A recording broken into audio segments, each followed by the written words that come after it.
கர்த்தருடைய பரிசுத்தமுள்ள நாமம் மகிமைப்படுவதாக.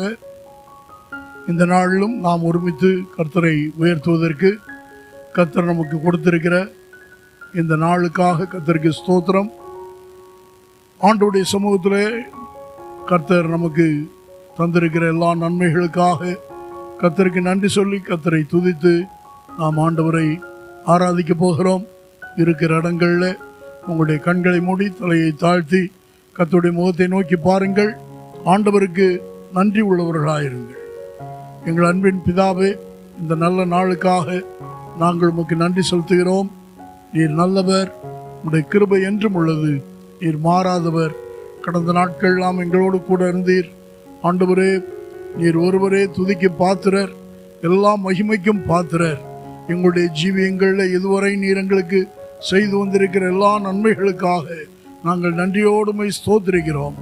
ஜீவனுள்ளோர் தேசத்தில் நாங்கள் உம்மை துதிக்க ஸ்தோத்திரிக்க உமக்காக வாழ நீர் எங்களுக்கு தந்திருக்கிற இந்த நாட்களுக்காக உமக்கு ஸ்தோத்திரம். இந்த வேளையிலும் கர்த்தரை ஆராதிக்கும்படி உம்முடைய சமூகத்தில் அமர்ந்திருக்கிற ஒவ்வொரு தனி நபர்களையும் ஒவ்வொரு குடும்பங்களையும் கர்த்தர் ஆசீர்வதிக்கும்படி நாங்கள் ஜெபிக்கிறோம். உடைய நாமத்தை எங்களில் மகிமைப்படுத்தி கொள்ளும். ஆண்டவரே, இந்த நாளில் உம்மை ஆராதிக்கிற எல்லா கர்த்தருடைய பிள்ளைகளையும் கர்த்தர் நிறைவான ஆசீர்வாதங்களினால திருப்தியாக்க வேணும்னு நாங்கள் ஜெபிக்கிறோம். கர்த்தாவே, உடைய ஆசீர்வாதத்திற்கு எல்லாரையும் ஒப்பு கொடுக்கிறோம். ஆண்டவர் இயேசுவின் நாமத்தில் வேண்டிக் கொள்கிறோம் பிதாவே. ஆமென், ஆமென். அல்லேலூயா. கர்த்தருக்கு ஸ்தோத்திரம். இயேசு கிறிஸ்துவின் நாமத்தில் உங்கள் அனைவரையும் வாழ்த்துகிறேன். இந்த காணொளி மூலம் உங்கள் அனைவரையும் சந்திப்பதற்கு மிகுந்த மகிழ்ச்சி அடைகிறேன். அல்லேலூயா. தேவனை அவருடைய பரிசுத்த ஸ்தலத்தில் துதியுங்கள். அவருடைய வல்லமை விளங்கும் ஆகாய விரிவை பார்த்து அவரை துதியுங்கள். அவருடைய வல்லமை உள்ள கிரியைகளுக்காக அவரை துதியுங்கள். மாட்சிமை பொருந்தி அவருடைய மகத்துவத்திற்காக அவரை துதியுங்கள். எக்கால துணியோடு அவரை துதியுங்கள். வீணையோடும் சுரமண்டலத்தோடும் அவரை துதியுங்கள். தம்புரத்தோடும் நடனத்தோடும் அவரை துதியுங்கள். யாழோடும் தீங்குழலோடும் அவரை துதியுங்கள். ஓசையுள்ள கைத்தாளங்களோடும் அவரை துதியுங்கள். பேரோசையுள்ள கைத்தாளங்களோடும் அவரை துதியுங்கள். சுவாசமுள்ள யாவும் கர்த்தரை துதிப்பதாக. அல்லேலூயா. இந்த காணொலியை பார்த்து கொண்டிருக்கிற அனைவரும் இந்த சமயத்திலும் கர்த்தரை துதிப்பமாக பாடல்களை பாடி கைகளை தட்டி இருக்கிற இடங்களிலிருந்து கைகளை தட்டி உற்சாகமாய் பாடல்களை பாடி கர்த்தரை துதிப்போமாக. இந்த காலை வேளையிலும் போற்றி துதிப்போம் என் தேவ தேவனை என்கிற பாடலை அனைவரும் பாடுவோம். போற்றி துதிப்போம் எம் தேவ தேவனை புதிய இதயமுடனே. போற்றி துதிப்போம் எம் தேவ தேவனை புதிய இதயமுடனே. நேற்றும் இன்றும் என்று மாறா இயேசுவை நாம் என்றும் பாடி துதிப்போம். நேற்றும் இன்றும் என்று மாறா இயேசுவை நாம் என்றும் பாடி துதிப்போம். இயேசுவென்னும் நாமமே என் ஆத்துமாவின் கீதமே. என் நேசர் இயேசுவை நான் என்றும் ஏற்றி மகிழ்ந்திடுவேன். என் நேசர் இயேசுவை நான் என்றும் போற்றி மகிழ்ந்திடுவேன். கோர பயங்கரமான புயலில் கொடிய அலையின் மத்தியில், கோர பயங்கரமான புயலில் கொடிய அலையின் மத்தியில் காக்கும் கரம் கொண்டு மார்பு சேர்த்தனைத்த அன்பை என்றும் பாடுவேன். காக்கும் கரம் கொண்டு மார்பு சேர்த்தனைத்த அன்பை என்றும் பாடுவேன். இயேசுவென்னும் நாமமே என் ஆத்துமாவின் கீதமே. என் நேசர் இயேசுவை நான் என்றும் ஏற்றி மகிழ்ந்திடுவேன். என் நேசர் இயேசுவை நான் என்றும் போற்றி மகிழ்ந்திடுவேன். யோர்தான் நதி போன்ற சோதனையிலும் சோர்ந்தமிழ்ந்து மாளாதே. யோர்தான் நதி போன்ற சோதனையிலும் சோர்ந்தமிழ்ந்து மாளாதே ஆர்ப்பின் ஜெய துணியோடை பாதுகாத்த அன்பை என்றும் பாடுவேன். ஆர்ப்பின் ஜெய துணியோடை பாதுகாத்த அன்பை என்றும் பாடுவேன். இயேசு என்னும் நாமமே.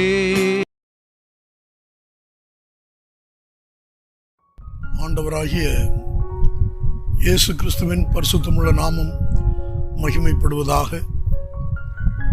இந்த நாளில் மீண்டும் உங்களோடு இந்த நிகழ்ச்சிகளை சந்திக்க கர்த்தர் தந்த வாய்ப்புக்காக கர்த்தரை ஸ்தோத்திரிக்கிறேன். என்னையும் உங்களையும் ஆண்டவர் இம்மட்டும் தம்முடைய கிருபையினாலே பாதுகாத்து பராமரித்து நடத்தி வருகிறார். இந்த பூமியில நாம் வாழ்வதும் ஒவ்வொரு நாளும் கர்த்தருடைய கிருபையினாலே நாம் சுகத்தோடு எழுந்திருப்பதும் ஆண்டவர் நம் மேல் வைத்த இரக்கம் என்பதை நாம் ஒருவரும் மறக்கக்கூடாது. இந்த நாளிலும் நீங்கள் ஆண்டவரை துதித்து ஜெபித்து கர்த்தருடைய சமூகத்திலே கர்த்தருடைய வார்த்தைக்காக ஆயத்தமாக அமர்ந்திருக்கிறீர்கள் என்று நம்புகிறேன். கர்த்தருடைய வார்த்தையிலிருந்து ஒரு வசனத்தை நாம் இன்றைக்கு பார்ப்போம். வெளிப்படுத்தின விசேஷம் 10ஆம் அதிகாரம் 6ஆம் வசனத்தின் முதல் பகுதி. எல்லாருக்கும் தெரிந்த வார்த்தை தான். இனி காலம் செல்லாது, இனி காலம் செல்லாது. ஆண்டவர் தம்முடைய ஊழியக்காரனாகிய அப்போஸ்தலன் யோவானுக்கு வெளிப்படுத்தி அவர் எழுதி வைத்த இந்த வார்த்தை இந்த கடைசி நாட்களில் மிக தீவிரமாய் நிறைவேறிக் கொண்டிருப்பதை நாம் அறிவோம். ஒரு காலத்தில் நாம் கண்ட கேட்ட காரியங்களை பார்க்கலாம். இப்பொழுது நாம் காண்கிற கேள்விப்படுகிற காரியங்கள் இந்த வார்த்தைக்கு கட்டியம் கூறுகின்றன என்றால் அது மிகையாகாது. சகோதரனே சகோதரியே, இனி காலம் செல்லாது. இந்த பூமியில நாம் பிறந்தோம், வாழ்ந்தோம், வாழ்ந்து கொண்டிருக்கிறோம். எனினும் இன்னும் எவ்வளவு காலத்திற்கு இந்த வாழ்க்கை, இந்த வாழ்க்கையின் எஞ்சிய பகுதி எப்படி இருக்கும்? நமக்கு இன்னும் எவ்வளவு காலம் இந்த பூமியில உண்டு என்ற கேள்விகளில் ஒன்றுக்கும் நம்மள ஒருவருக்கும் ஒருவேளை பதில் தெரியாமல் இருக்கலாம். ஆனால் ஒன்று நிச்சயம், இனி காலம் செல்லாது. ஆகவே நாம் இதற்கு முன் ஆண்டவரை பற்றி கொண்டதை பார்க்கலும் அதிகமாய் கர்த்தரை பற்றி கொள்ள வேண்டும். இதற்கு முன் கர்த்தரை பிரியப்படுத்தியதை பார்க்கலும் இனி அதிகமாய் கர்த்தரை பிரியப்படுத்த வேண்டும். இதற்கு முன் நாம் கர்த்தருக்கு கீழ்ப்படிந்ததை பார்க்கலும் இனி இன்னும் அதிகமாய் கர்த்தருக்கு கீழ்ப்படிய வேண்டும். இதற்கு முன் ஆண்டவருடைய வார்த்தைகளை நாம் எந்த அளவிற்கு கை கொண்டோமோ அதை காட்டிலும் அதிகமாய் கர்த்தருடைய கற்பனைகளை, கர்த்தருடைய வசனங்களை கை கொள்வதற்கு நாம் ஜாக்கிரதையாக இருக்க வேண்டும். காரணம், இனி காலம் செல்லாது. கர்த்தர் சீக்கிரத்தில் வருகிறார். ஆண்டவராகிய இயேசு கிறிஸ்து தாம் சொன்னபடியே வருவார் என்று வேதத்தில் நாம் வாசிக்கிறபடி ஆண்டவர் வரப்போகிறார். கர்த்தருடைய வருகைக்கு முன்பதாக இந்த பூமியில என்னென்ன காரியங்கள் நடக்கும் என்று வேதத்தில் நாம் பார்க்கிறோமோ எல்லா காரியங்களும் இந்த நாட்களில் நடந்து கொண்டிருக்கின்றன. அதன் மத்தியில இந்த காலம் கடைசி காலம் என்பதையும், இந்த நாட்கள் பொல்லாத நாட்கள் என்பதையும், இவை கடைசி நாட்கள் என்பதையும் நாம் அறிந்து கொண்டு ஆண்டவர் நம்மிடத்தில் எதிர்பார்க்கிற காரியங்களுக்கு நாம் முற்றிலும் நம்மை விட்டு கொடுக்க வேண்டும். இந்த நாட்கள் மிக தீவிரமாய் கடந்து போகும். இனி காலம் செல்லாது என்பதை அறிந்திருக்கிற நாம் நம்முடைய நாட்களை பிரயோஜனப்படுத்திக் கொள்வதற்கு சில காரியங்களை நான் உங்களுக்கு நினைவூட்ட விரும்புகிறேன். முதலாவது, வேத புத்தகத்தில் ஆமோஸ் 8:11, இதோ நான் தேசத்தின் மேல் பஞ்சத்தை அனுப்பும் நாட்கள் வரும். ஆகார குறைவினால் உண்டாகிய பஞ்சமல்ல, ஜலக்குறைவினால் உண்டாகிய தாகமும் அல்ல. கர்த்தருடைய வசனம் கேட்க கிடையாத பஞ்சத்தை அனுப்புவேன் என்று கர்த்தராகிய ஆண்டவர் சொல்லுகிறார். ஆகார குறைவினால் உண்டான பஞ்சமும் அல்ல, தண்ணீர் குறைவினால் உண்டான பஞ்சமும் அல்ல. மாறாக கர்த்தருடைய வசனம் கேட்க கிடையாத பஞ்சம் உண்டாகிற நாட்கள் வரும் என்று ஆண்டவர் சொன்னார். இந்த கடைசி நாட்கள்ல எது இருந்தாலும் இல்லாவிட்டாலும் தேவனுடைய பிள்ளைகளுக்கு கர்த்தருடைய வசனம் இருக்க வேண்டும். அதை நாம் நம்முடைய மனதில் கொள்ள வேண்டும். இந்த உலகத்தில் மிக மோசமான ஒரு சாபம் என்ன என்றால், கர்த்தருடைய வார்த்தை கிடைக்காமல் போவதுதான்.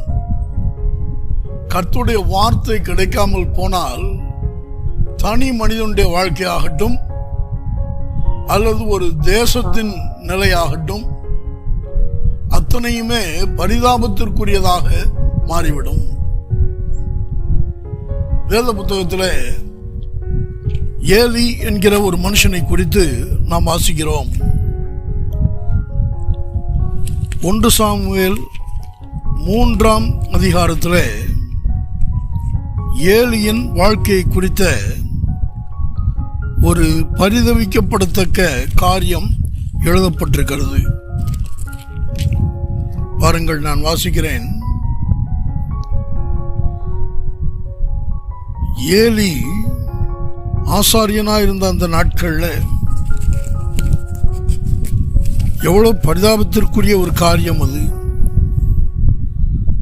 1 சாமுவேல் 3:1, சாமுவேல் என்னும் பிள்ளையாண்டான் ஏலிக்கு முன்பாக கர்த்தருக்கு பணிவிடை செய்து கொண்டிருந்தான். அந்நாட்கள்ல கர்த்தருடைய வசனம் அபூர்வமாய் இருந்தது, பிரத்யட்சமான தரிசனம் இருந்ததில்லை. வேதம் சொல்லுகிறபடி ஆசாரியன் எங்கே இருக்கிறானோ அங்கே வசனம் இருக்க வேண்டும். ஏனென்றால் மல்கியா 2ஆம் அதிகாரத்தில் 6ஆம் 7ஆம் வசனங்களில் பார்க்கிறோம், கர்த்தருடைய வேதம் அவன் வாயில் இருந்தது. ஆசாரியனுடைய உதடுகள் அறிவை காக்க வேண்டும். கர்த்தருடைய வசனத்தை அவன் வாயில தேடுவார்களே, அவன் சேனைகளின் கர்த்தருடைய தூதன். ஆசாரியன் எங்கே இருக்கிறானோ அங்கே வசனம் இருக்க வேண்டும். ஆனால் இங்கே ஆசாரியன் இருந்தான், வசனம் அபூர்வமாய் இருந்தது. வசன பஞ்சம். காரணம், ஊழியக்காரனே வசனத்தோடு தொடர்பற்ற நிலையில இருந்தான். இந்த கடைசி நாட்கள்ல ஊழியர்கள், விசுவாசிகள் அத்தனை பேரும் ஜாக்கிரதையாய் அறிந்து கொள்ள வேண்டிய மிகப்பெரிய காரியம், கர்த்தருடைய வசனம் கிடைக்கக்கூடாத ஒரு பஞ்சகாலம் வரும் என்று ஆண்டவர் சொன்னபடி இந்த நாட்கள்ல வசனத்திற்கு பஞ்சம் உண்டாகக்கூடிய ஒரு ஆபத்து இருப்பதை நாம் பார்க்கிறோம். ஏசாயா தீர்க்கதரிசியின் புத்தகம் 2ஆம் அதிகாரம் 4ஆம் வசனம் 3ஆம் வசனம் பாருங்கள். திரளான ஜனங்கள் புறப்பட்டு வந்து நாம் கர்த்தரின் பர்வதத்திற்கும் யாக்கோபின் தேவனுடைய ஆலயத்திற்கும் போவோம் வாருங்கள். அவர் தமது வழிகளை நமக்கு போதிப்பார், நாம் அவர் பாதைகளில் நடப்போம் என்பார்கள். ஏனெனில் சீயோனிலிருந்து வேதமும் எருசலேமிலிருந்து கர்த்தரின் வசனமும் வெளிப்படும். எருசலேம் தேவனுடைய ஆலயம் இருக்கிற நகரம். தேவனுடைய ஆலயம் இருக்கிற எருசலேமிலிருந்து கர்த்தருடைய வசனம் வெளிப்படும் என்று இங்கே தீர்க்கன் ஏசாயா சொல்லுகிறார். இந்த நாட்கள்ல வசனம் வெளிப்படுகிற ஆலயங்கள் பூட்டப்பட்டு கொண்டிருக்கிற ஒரு காலகட்டத்திலே நாம் வாழ்கிறோம். ஏற்கனவே ஆலயங்கள் பூட்டப்பட்டு மறுபடியும் திறக்கப்பட்டு மறுபடியும் பூட்டப்பட்டு இருக்கிற ஒரு நிலையில சற்று யோசித்து பாருங்கள். ஞாயிற்றுக்கிழமைகள் தோறும் ஒழுங்காய் ஆராதனைகள் நடைபெற்றுக் கொண்டிருந்த நாட்கள்ல, வாரத்தின் எல்லா நாட்களிலும் ஆலயம் திறந்திருந்த நாட்கள்ல, ஆலய கதவுகள் எப்போதும் ஜனங்களுக்காய் திறக்கப்பட்டிருந்த அந்த நிலையில் பலரும் ஆலயத்திற்கு வருவதற்கு யோசித்தார்கள். ஆலயத்தின் வாசற்படியை மிதிப்பதற்கு பலர் மனதில்லாதிருந்தார்கள். சிலர் வாரத்தில் ஒரு நாள் மாத்திரம் வந்து போனார்கள். சிலர் அதையும் தவிர்த்து எப்பொழுதோ ஒரு முறை ஆலயத்திற்குள்ளே வந்து போனார்கள். ஆனால் இப்பொழுது பாருங்கள், கர்த்தருடைய வசனம் வெளிப்படுகிற ஆலயங்கள் பூட்டி கிடக்கின்றன. ஆலயம் திறக்கப்பட்டிருந்த நாட்களிலேயே ஆண்டவரை குறித்த ஒரு சரியான பக்தியோ பற்றோ இல்லாத கிறிஸ்தவர்கள் ஆண்டவரை குறித்தும் யோசியாதிருந்தார்கள், வசனத்தை குறித்தும் யோசியாதிருந்தார்கள். இப்பொழுதோ ஆலயமே பூட்டி கிடக்கிறது. இந்த நிலையில் எத்தனை பேர் வசனத்தை குறித்து யோசிப்பார்கள்? வசனம் இல்லாத நிலை இஸ்ரவேலில் உண்டான போது அதனுடைய தொடர்ச்சியான விளைவு அந்த இஸ்ரவேல் ஜனங்களுக்கு மிகப்பெரிய தோல்வியை கொண்டு வந்தது. ஏலியின் நாட்கள்ல வசனம் அபூர்வமாய் இருந்தது, தரிசனம் பிரத்யட்சமாய் இருந்ததில்லை.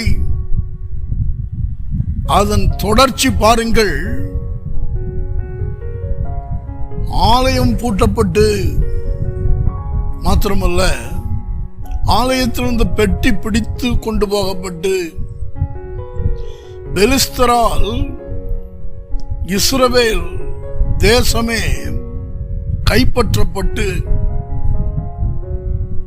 இப்பொழுது இஸ்ரவேல் தேசம் மிகப்பெரிய ஒரு பரிதாப நிலைக்கு உள்ளானது. கர்த்தருடைய பிள்ளைகளை, வசனம் இல்லாவிட்டால் என்ன, தரிசனம் இல்லாவிட்டால் என்ன, ஆலயம் திறக்கப்படாவிட்டால் என்ன என்று யோசிக்க கூடாது. இஸ்ரவேல் ஜனங்கள் ஒட்டுமொத்தமாக அடிமைத்தனத்திற்குள்ளே, எதிரிகளின் பிடிக்குள்ளே போவதற்கு ஆரம்ப கட்டத்திலே என்ன நிலையை நாம் பார்க்கிறோம் என்றால் வசனமற்ற நிலையை பார்க்கிறோம். இன்றைக்கும் வசனம் எங்கே இல்லையோ, அது தனி மனித வாழ்வாக இருக்கட்டும், அது குடும்பமாக இருக்கட்டும், சபையாக இருக்கட்டும், தேசமாக இருக்கட்டும், வசனம் எங்கே இல்லையோ அதன் பிற்கால விளைவு மிக பரிதாபத்திற்குரியதாக இருக்கும். இதை கேட்கிற என் சகோதரனே, சகோதரியே, உன் வாழ்க்கையில வசனத்திற்கு இடம் உண்டா? இதுவரை வசனத்தை, கர்த்தருடைய வசனத்தை நீ எப்படி அறிந்திருக்கிறாய்? எப்படி பற்றி கொண்டிருக்கிறாய்? வசனத்தின் மேல் இதற்கு முன் நீ தாகமுள்ளவளாக இருந்ததுண்டா? சிலர் பாட்டுக்களை பாடுவார்கள், தேவைப்படுகிற நேரங்களில் ஜெபிப்பார்கள், தங்களுக்கு அவசியம் என்று சொல்லி வரும்போது ஆண்டவருடைய ஆலயத்திற்கு வருவார்கள். ஆனால் இதெல்லாம் இருக்கும். பாடல்களை கேட்பார்கள், பாடல்களை பாடுவார்கள், மற்ற காரியங்களை எல்லாம் செய்வார்கள்.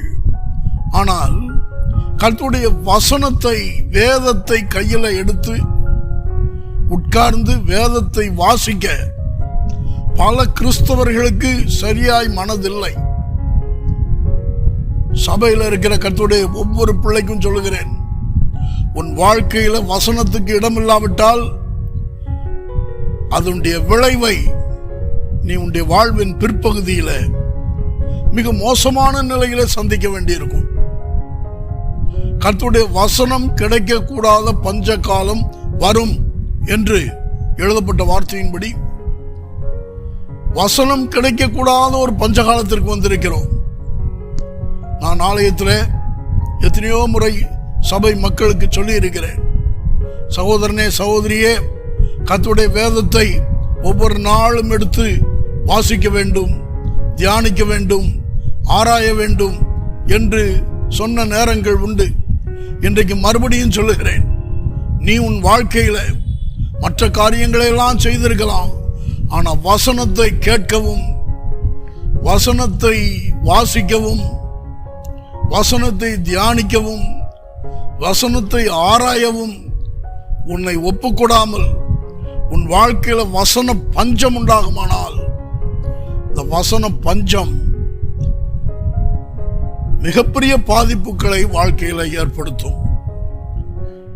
இனி காலம் செல்லாது என்று சொன்ன ஆண்டவர் தம்முடைய வார்த்தையில எழுதி வைத்திருக்கிறபடி இந்த நாட்கள்ல வசனம் கிடைக்கக்கூடாத ஒரு பஞ்ச காலத்தை அனுமதித்திருக்கிறார் என்றுதான் சொல்ல வேண்டும். ஒருவேளை சமூக வலைதளங்கள்ல ஏராளம் பேர் கர்த்தருடைய வார்த்தைகளை பிரசங்கிக்கலாம்.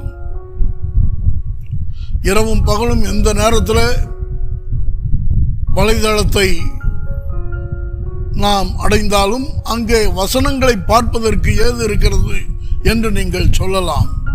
ஆனால் வசனம் எருசலேமில் இருந்து வெளிப்படும் என்ற வார்த்தையின்படி, என் சகோதரனே, என் சகோதரியே, உன் வாழ்க்கைக்கு தேவையான கர்த்தருடைய வார்த்தையை உன்னை ஆண்டவர் எந்த இடத்துல வைத்திருக்கிறாரோ அந்த சபைக்குள்ளே உனக்கான வார்த்தையை கர்த்தர் வைத்திருக்கிறார் என்பதை நீ அறிந்து கொள். வசனம் கிடைக்க வேண்டுமானால் ஆலயம் திறக்கப்பட வேண்டும். எருசலேமிலிருந்து கர்த்தருடைய வசனம் வெளிப்படும். இந்த நாட்கள்ல ஆலயங்கள் பூட்டப்பட்டு இருப்பதில் மிகப்பெரிய பாதிப்பு கர்த்தருடைய ஜனங்களுக்கு கிடைக்க வேண்டிய வசனம் தனிப்பட்ட முறையிலே ஜனங்களுக்கு கிடைப்பதில்லை. இன்றைக்கு பொதுவாக பலருடைய செய்திகளை பலரும் கேட்பதற்கு வாய்ப்பு இருக்கிறது. ஆனால் ஒவ்வொரு கர்த்தருடைய பிள்ளையும் எந்த இடத்துல ஆண்டவரால் சேர்க்கப்பட்டிருக்கிறீர்களோ அந்த இடத்துல உங்களுடைய ஊழியக்காரனை கொண்டு உங்களுக்கு கர்த்தர் தம்முடைய வார்த்தையை வெளிப்படுத்துவார்.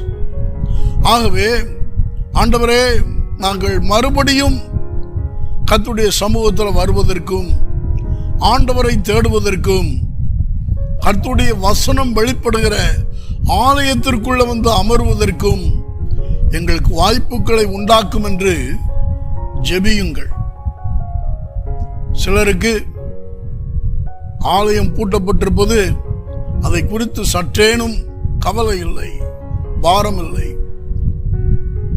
ஏதோ உலகமே ஒரே போக்கில் போய்கொண்டிருக்கிறது, வேறு வழி இல்லை என்று யோசிக்கிறார்கள். ஆனால் இது போன்ற கடினமான காலங்களை கர்த்தர் முடிவுக்கு கொண்டு வர வேண்டும் என்று தேவனுடைய பிள்ளைகள் ஜெபிக்க வேண்டும். வேத புத்தகத்தில் சபை கூடி வருதல் மிக முக்கியமானது. பாருங்கள், எபிரேயரின் புத்தகம் 10ஆம் அதிகாரம் 25ஆம் வசனம். சபை கூடி வருதலை சிலர் விட்டு விடுகிறது போல நாமும் விட்டுவிடாமல் ஒருவருக்கு ஒருவர் புத்தி சொல்ல கடவோம்.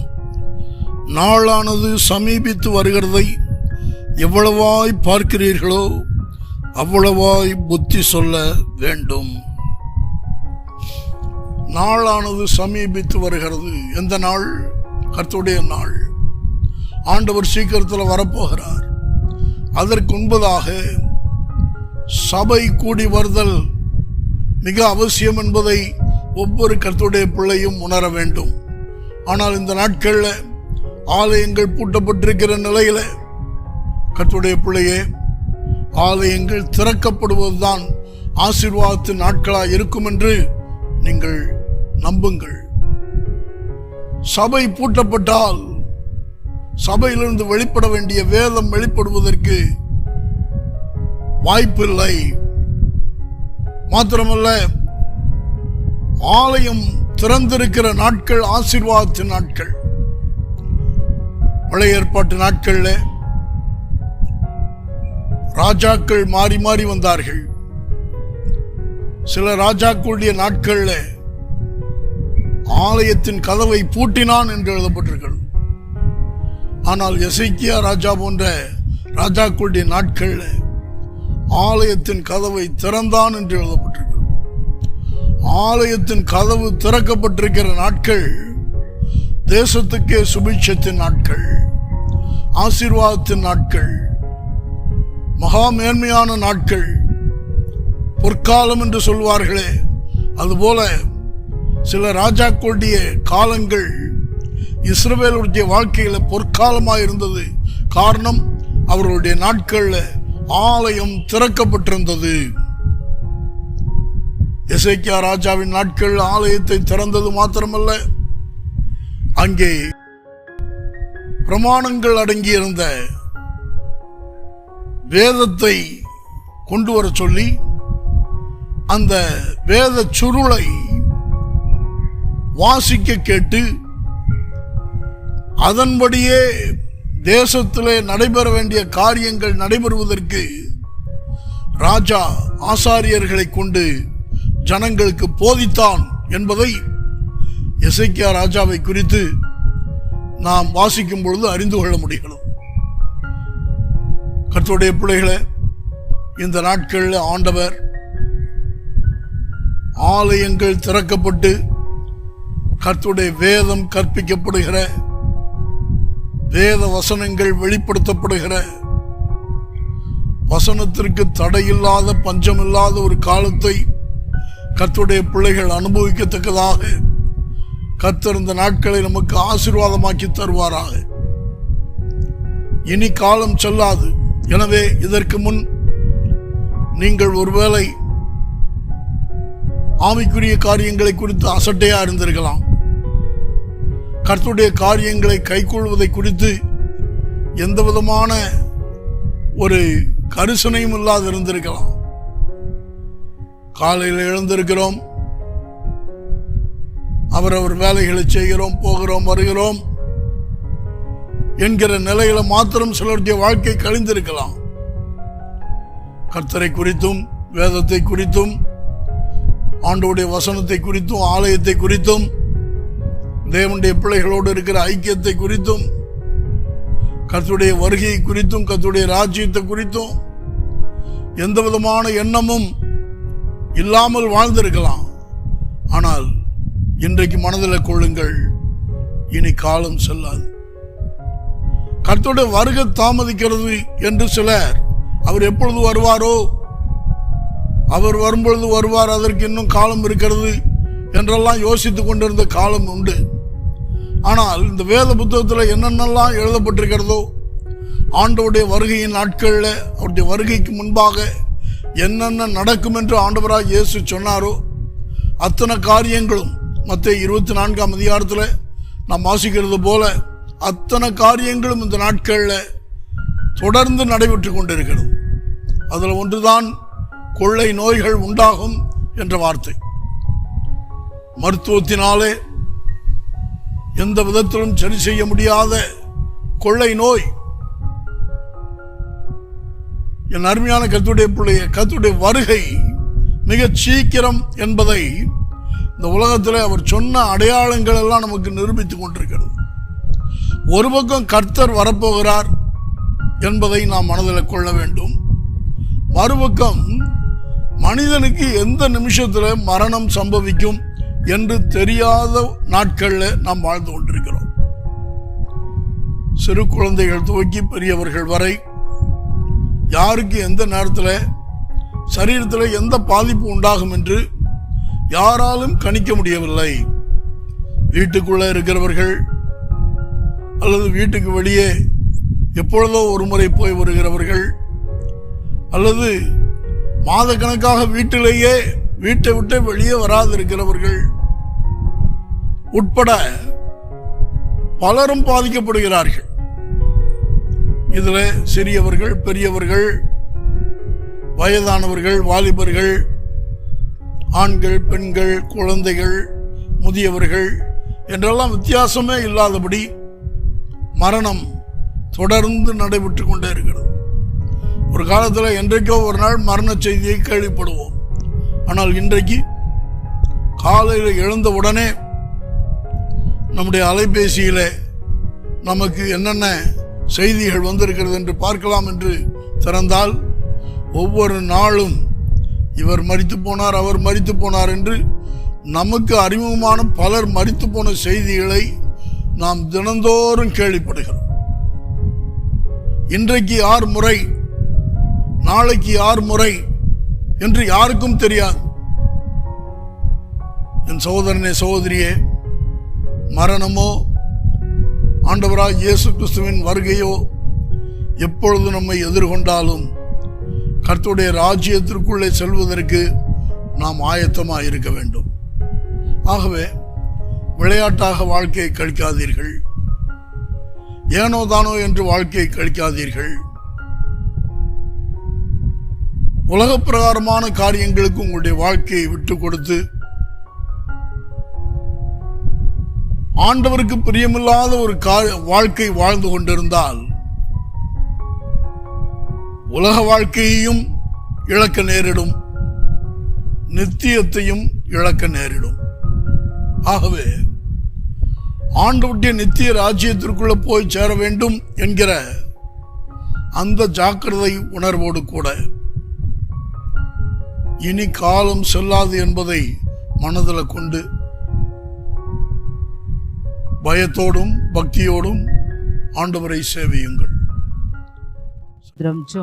ஹல்லேலூயா, ஹல்லேலூயா. நாங்கள் உம்மை துதிக்கிறோம் ஆண்டவரே. ஸ்தோத்திரம், ஸ்தோத்திரம், ஸ்தோத்திரம்.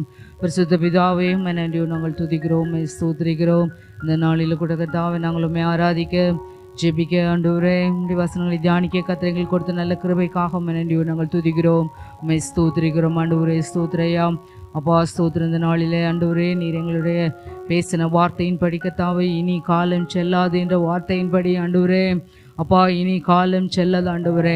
உம்முடைய வருகை சமீபமாக இருக்கிறது ஆண்டவரே. ஸ்தோத்திரையா. வசனம் கிடைக்கக்கூடாத ஒரு பஞ்ச காலம் வரப்போகிறது என்று ஆண்டவரே நாங்கள் கேட்டது போல கர்த்தாவே ஸ்தோத்திரம் ஆண்டவரே. அப்பா வசனம் மாத்திரமல்ல ஆண்டவரே, அப்பா பஞ்ச நாட்களில் ஆண்டவரே, நெருக்கத்தின் நாட்கள் ஆண்டவரே, இந்த தீங்கிய நாட்களில், அடைபட்ட நாட்களில், இந்த சிறையிருப்பின் நாட்களில் கர்த்தாவே ஆண்டவரே ஸ்தோத்திர ஆண்டவரே நாங்கள் காலத்தை பிரயோஜனப்படுத்தி கொள்ள, கர்த்தரை உறுதியாய் பற்றி கொள்ள ஆண்டவரே உம்முடைய வேதத்தை தியானிக்க அப்பா ஸ்தோத்திரம் உண்மையில் அதிகமாய் பிரியமாய் நடக்க கர்த்தர் எங்கள் ஒவ்வொருவருக்கும் நீ கிருபை கொடுக்கும்படியாய் செபிக்கிறோம் கர்த்தாவே. ஸ்தோத்திரையா. உம்முடைய பிள்ளைகள் ஒவ்வொருவருக்கும் அப்படிப்பட்ட வாஞ்சையும் கிருபையும் தாகத்தையும் கர்த்தர் கொடுக்கும்படியாய் நாங்கள் வேண்டிக் கொள்கிறோம் சுவாமி. ஸ்தோத்திர ஆண்டவரே. இந்த நாட்களில் கூட கர்த்தாவே, இன்னும் கூட கர்த்தாவே கொரோனாவால் பாதிக்கப்பட்டிருக்கிற ஜனங்களுக்காக ஆலயத்துக்கு வரக்கூடாதபடி ஆண்டவரே உம்மை ஆராதிக்க கூடாதபடி தடைப்பட்டிருக்கிற ஒவ்வொருவருக்காக நாங்கள் செபிக்கிறோம் ஆண்டவரே. அப்பா கர்த்தாவே ஒவ்வொருவரையும் கர்த்தர் சந்திக்கும்படியாய் செபிக்கிறோம். ஒவ்வொருவரையும் ஆண்டவரே அப்பா சீக்கிரத்தில் ஆண்டவரே எல்லா சிறை இருப்புகளையும் கர்த்தர் மாற்றி ஆண்டவரே பஞ்ச நாட்களை மாற்றி கர்த்தர் ஆண்டவரே ஸ்தோத்திரம் ஆண்டவரே ஒரு செழிப்பின் நாட்களை கர்த்தர் கொடுக்கும்படியாய் வேண்டிக் கொள்கிற சுவாமி. நாங்கள் உம்மை விடுதலையாய் ஆராதிக்க, விடுதலையாய் உம்மை தேட, விடுதலையாய் உம்முடைய வசனத்தை தியானிக்க ஆண்டவரே எங்கள் ஒவ்வொருவருக்கு நீ கிருபை கொடுக்கும்படியாய் செபிக்கிறோம் ஆண்டவரே. ஸ்தோத்திரையா.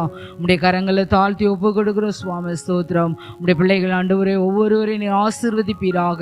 விசேஷமாக இந்த வசனத்தை கேட்டு கொண்டிருக்கிற ஒவ்வொருவர் மேலும் கர்த்தருடைய கிருபை தங்கும்படியாய் செபிக்கிறோம் ஆண்டவரே. அப்பா இந்த நாட்களை பிரயோஜனப்படுத்தி கொள்ள ஆண்டவரே, இந்த நாட்கள் ஆண்டவர் மேல் அதிகமாய் உம்மை தியானிக்க, உம்முடைய வசனத்தை தியானிக்க, உம்முடைய காரியங்கள் ஆண்டவரே பிரியமாய் நடக்க ஒவ்வொருவருக்கு நீ கிருபை கொடுக்கும்படியாய் செபிக்கிறோம் ஆண்டவரே. அடியாரை ஒவ்வொருவரையும் தாழ்த்தி ஒப்பு கொடுக்கிறோம் சுவாமி. துதிக்கான மகிமை எல்லா சுமைக்கே செலுத்துகிறோம். மீட்பர் இயேசு கிறிஸ்துவின் நாமத்தில் வேண்டிக் கொள்கிறோம் நல்ல பிதாவே, ஆமென்.